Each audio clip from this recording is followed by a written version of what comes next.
Hello students, welcome back to our economics class. Today we are going to learn a new unit, that is balance of payments, and this is part 1. So students, this is our last unit from the macroeconomics, and let's move to our topic, that is foreign exchange rate. Unit 5 Balance of Payments Lecture 1.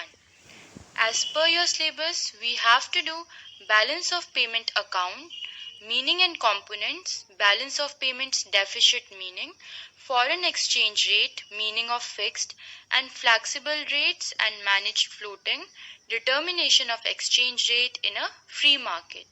In this video, we will do the second part first, that is the part relating to foreign exchange rate and the meaning of fixed, flexible and managed floating exchange rate and the determination of exchange rate in a free market. And then in the next lecture, we will do the balance of payments part. So let's start with this part. So there are two terms which are often confused with each other. These are foreign exchange and foreign exchange rate. So let's start with knowing the difference between these two. Foreign exchange refers to the sum of stock of foreign currencies and securities in bonds issued by foreign corporates and governments. On the other hand, the rate at which currency of one country is converted into currency of the other country is called foreign rate of exchange or foreign exchange rate. It means it is a price of one currency in terms of another. It can be defined in two alternative ways. We can write $1 is equal to rupees 75. It means the number of units of domestic currency required to buy a unit of foreign currency, or we can write 1 rupee is equal to 1 upon $75. It means the number of units of foreign currency that can be purchased in exchange of a unit of domestic currency. So the rate at which currency of one country is converted into currency of the other country is called foreign rate of exchange, and it represents the external purchasing of a currency. It is a rate at which exports and imports of a nation are valued at a given point of time. So I hope that the difference is clear. It is currency and it is a rate, okay, in which one currency is converted into the other. Okay, if I say foreign exchange, it means foreign exchange of America, it means dollar. If I say foreign exchange of India, then it means the currency of India, that is rupee. All right. And if I say foreign exchange rate, it means the value of rupee in terms of dollar or the value of dollar in terms of rupee. All right. Now coming to the next important part, it is types of foreign exchange rate system. There are three types of foreign exchange rate system: fixed exchange rate system, flexible exchange rate system, and managed floating exchange rate system. So let's see what they are and what are their merits and demerits. Let's start with fixed exchange rate system. It is a rate fixed and determined by the government of a country, and government alone can change it. Under fixed exchange rate system, each country maintains value of its currency fixed in terms of gold, silver, other precious metal, and another country's currency, etc. There are two systems of fixed exchange rate: gold standard system of fixed exchange rate and the Bretton Woods system. Gold standard system was prevalent between 1870 to 1914, and according to this system, gold was taken as the common unit of parity between currencies of different countries. Each country defined value of its currency in terms of gold. So if I say that $1 is equal to 2 grams of gold and 1 rupee is equal to 1 gram of gold, then the exchange rate would be $1 equal to 2 rupee. Alright. Now coming to the second system, that is the Bretton Woods system. It was prevalent between 1945 to 1971. This system was adopted to have transparency in the system. Under this system, all currencies were pegged or related to US dollar, which ultimately was convertible into gold, and International Monetary Fund controlled the system. So I hope that the difference is clear. Here gold was taken as a common unit, okay? So every country was taking the value of its currency in terms of gold, but in Bretton Woods system we were taking the value of our currency in terms of the currency of other country. Okay, it was related to US dollar. Each and every country's currency was in terms of US dollar, right? So both are saying the same things, both are the part of fixed exchange rate, because here government is determining it and the value of the currency is fixed in terms of gold, silver, other precious metal and another country's currency. Now let's talk about its merits and demerits. Talking about its merits, it creates stability, that is, it ensures stability in exchange rate because it is fixed by government, right? And it remains same for a longer period of time. That's why there is stability in exchange rate. Then it promotes international investment. It also promotes international trade, right? Why it will promote international trade? Suppose something is cheap in my country, okay? The production of a particular thing is cheap in my country because resources are there, okay? And it is costly in other country. So what the other country will do, the other country will take that particular resource from my country, okay? Because they know that the value of my currency is also in terms of gold and the value of their currency is also in terms of gold. But what if this was not so? Then my currency value would be very high. Then what would be cheaper for other country? The other country would prefer to produce that particular thing in their own country, even the production is a little difficult in their country and it will be a little costly. But if the exchange rate of my country will be very high, then automatically comparing the very high exchange rate with the production rate, produce they will produce that product themselves, okay? But over here it is promoting international investment and international trade as well, because they will take that work from that country where it is specialized, okay? Because they know that the value of currency is almost same because it is in terms of gold. So the only thing that is left to them is to see where they can now gain more profit, okay? And then there is no fear of speculation. Now this term speculation is quite new to you, so let me clarify first its meaning. So speculation means buying and selling and holding currencies in order to make profits from favorable fluctuations in exchange rate. I know that the value of dollar keep on fluctuating in terms of rupee. Today the value of $1 is equal to rupees 75. I know that its value can go up. Okay, so if I speculate, if I expect that its value in coming 2 months will become rupee 95 rather than rupee 75, so I will get benefited if I buy some dollar today and I'll sell those dollars then when its value will become rupee 95. So in this way, I know that I can get a favorable profit from this fluctuation in exchange rate. So what I'll do, I'll buy and I'll hold those currencies with me. And this buying and selling and holding of currencies for making profit is what is called speculation. But over here in fixed exchange rate, there is no fear of speculation. Why? Because the value of all currency is there in terms of gold. So there will be no such fluctuation. Okay. Now coming to the demerits of fixed exchange rate system. So there will be huge foreign exchange reserves that will be required, okay? And then because everything our currency is also in terms of other currency, right? So there will be a huge foreign exchange reserve that will be required with the government. Then there can be difficulty in fixing exchange rate. There is possibility of under or overvaluation of the currency, and government has to maintain 100% gold reserves if they are taking their currency in terms of gold. I hope that this fixed exchange rate system is clear to you. Please remember what it is and its merits and demerits. Sometimes they are asked in the examination, okay? Now coming to the second type of exchange rate system, it is flexible exchange rate system. It is a system in which the exchange rate of different currencies is determined by the forces of demand and supply in the foreign exchange market. There is no government intervention in the foreign exchange market. It is called flexible because it tends to change with change in the market forces of demand and supply. Exchange rate is determined by the forces of demand and supply in this case. Okay. Now talking about its merits and demerits.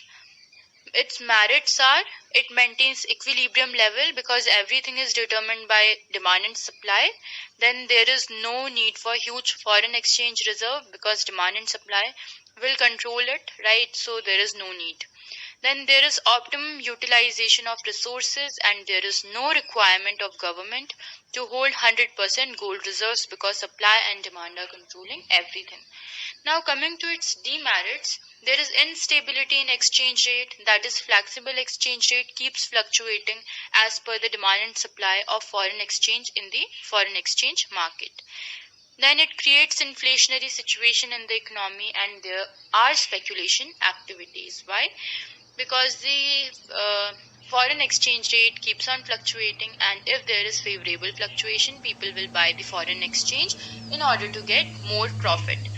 Now coming to the third type, it is managed floating exchange rate system.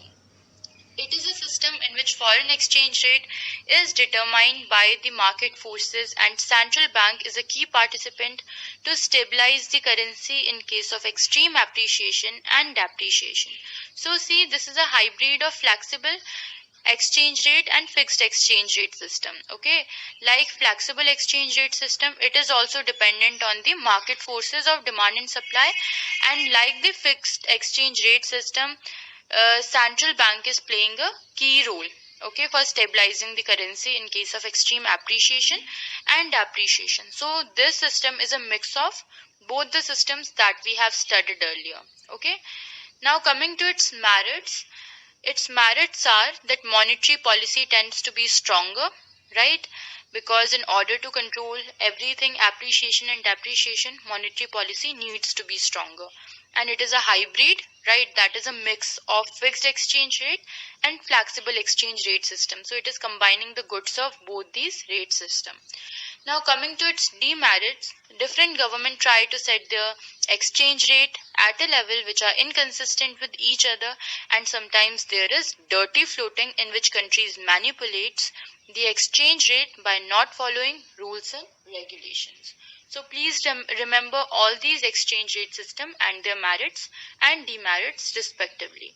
Now let's see how the exchange rate is determined in the exchange rate market. You all know that for learning about the determination of anything, first we learn about the supply side and then about the demand side, and after that we combine both supply and demand together, and then we find the equilibrium where everything like most of the things that we had studied in microeconomics are determined. Okay, so um, similarly your exchange rate is determined by the um, at the point where supply and demand curve intersect each other. All right, so let's see how this determination of exchange rate take place. Out of all the three systems that we studied, you all know that market forces were freely working in the flexible exchange rate system. Okay, so flexible rate of exchange is a rate which is determined by the demand for and supply of currencies in the foreign exchange market. So let's first see that what are the causes or determinants of the demand, and then we'll come to supply and finally to the equilibrium. So let's start with the demand side. So here are the sources or causes or determinants of demand for foreign exchange, that is for the outflow of foreign exchange. So for making payment of imports of goods and services, there is outflow of foreign exchange. For making investment and landing abroad by the domestic resident, there is outflow of foreign exchange. To speculate on the value of foreign currencies, then for outward unilateral transfers such as sending gift to other country, there is outflow of foreign exchange. Okay, so these are the reasons for demand for foreign exchange. Okay, so over here you can see that the red curve is a demand curve, right? And there is an inverse relationship between price of foreign exchange and the demand for foreign exchange. Okay, so over here you can see that foreign exchange as exchange rate increases, your demand for foreign exchange goes down. Okay, so if your exchange rate is this, so demand for exchange rate will be this. So if your exchange rate will go up to this level, then your demand will come down. Okay, so exchange rate is going up, demand for foreign exchange is coming down.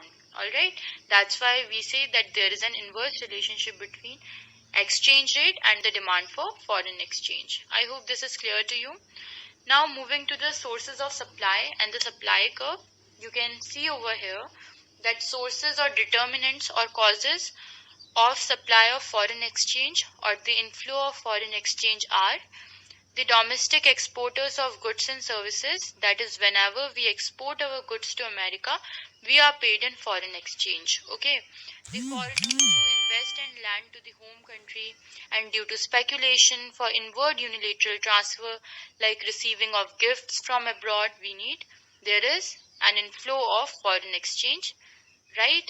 Now let's see the supply curve. Over here you can see that the green curve is a supply curve, and there is a direct relationship between exchange rate and the supply of foreign exchange rate. Okay, so if this is your exchange rate, then your supply for foreign exchange rate will be this. Sorry, over here this is demand, but it should be supply. Okay, on the x-axis it will be supply for foreign exchange.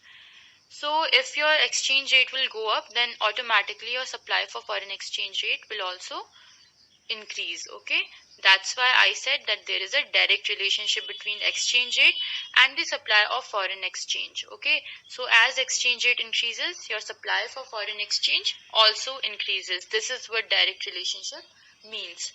Now let's see that how the equilibrium rate of exchange is determined. Okay, so as I have earlier told you that when supply and demand curve intersect each other, at that point equilibrium is determined. So this point is a point of equilibrium. Okay, over here I hope that you can see this point. This one is a point of equilibrium. Okay, this is your supply curve, this green curve, and your red curve is a demand curve. Okay, so equilibrium exchange rate is determined at the level where demand for foreign exchange is equal to the supply of foreign exchange. That is this point E. Okay, this one, this point E is a point of equilibrium. Here your x-axis measures quantity of foreign exchange.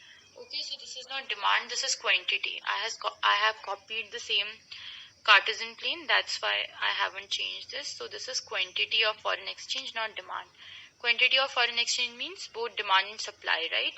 And on the y-axis we have exchange rate, that is price of rupee in terms of dollar. Okay, and then this one is your exchange rate, where demand and supply are just equal to each other. This is your exchange rate. I hope that how exchange rate is determined, this is clear to you. So if a question will come on determination of equilibrium rate of exchange, then first explain the demand side and then the supply side, write their causes, write their sources, and after that show the determination of equilibrium rate of exchange, that how by combination of demand and supply, when both of them combine with each other, your equilibrium rate of exchange is determined. Okay, so show it in a very clear and a very clean and neat manner. All right, then and only you will get good marks. I hope this is clear to you. And the questions from supply and demand side are also asked, okay, solely. So please remember these sources as well. These are very important along with their diagrams. And this one is also extremely important. Now there were two terms that I used while explaining you about managed floating exchange rate system. I told you that it is somewhat like your flexible exchange rate system, but the only difference is that in case of extreme appreciation and depreciation, the central bank controls that. Okay, that the central bank is a key participant to stabilize the currency in case of extreme appreciation and depreciation. Now what does appreciation and depreciation means? These questions are also asked, so I'll discuss about them at some length now. Okay, so appreciation means rise in the external value of a currency, right? So if the value of our currency is rising externally, then that means there is a situation of appreciation. So over here you can see that I have shown one example. So if the value of $1 was earlier equivalent to rupees 45, and now $1 is equal to rupees 40, it means that there is appreciation of Indian rupee. Okay, because earlier we were paying rupees 45 for $1, but now we are paying less. It means that the external value of our currency has increased. Okay, And always remember that currency appreciation leads to decrease in exports and increase in imports. Why?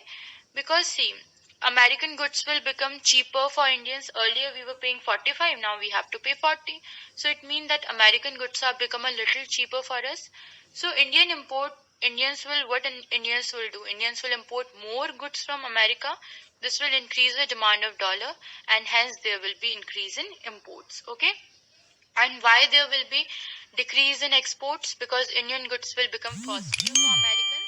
So there will be decrease in Indian exports to America. Then it will decrease supply of dollar in India. So supply of dollar, foreign exchange decreases when price of foreign currency fall. Hence it will lead to decrease in exports from India to America. Okay. Here you can see that the supply curve shifts to right because of increase in the supply curve is shifting to right, okay, because of increase in demand of rupee in US market. That's why there is appreciation. So the reason behind appreciation is that your supply curve is shifting to right. You can see this green curve is shifting to right? That's why there is appreciation. That's why your exchange rate is falling, okay. The price of rupee is increasing, the value of rupee is increasing in terms of dollars. Okay, the external value of rupee is getting high. Okay, so now we have to pay just rupees 40, then the earlier rupees 45. So this is a case of appreciation. Now coming to depreciation, it is just opposite of appreciation. It is fall in the external value of currency. For example, earlier we were paying rupees 45 for $1, and now we are paying rupees 50. So you can see that we are paying more. Okay, earlier we were paying less, rupees 45, now we are paying more. It happens when your demand curve shifts to right. So exchange rate is increasing. Earlier you can see over here that this was your exchange rate, but now your exchange rate has increased to this level. That's why you have to pay more. Okay, earlier you were paying just rupees 45, but now you have to pay rupees 50.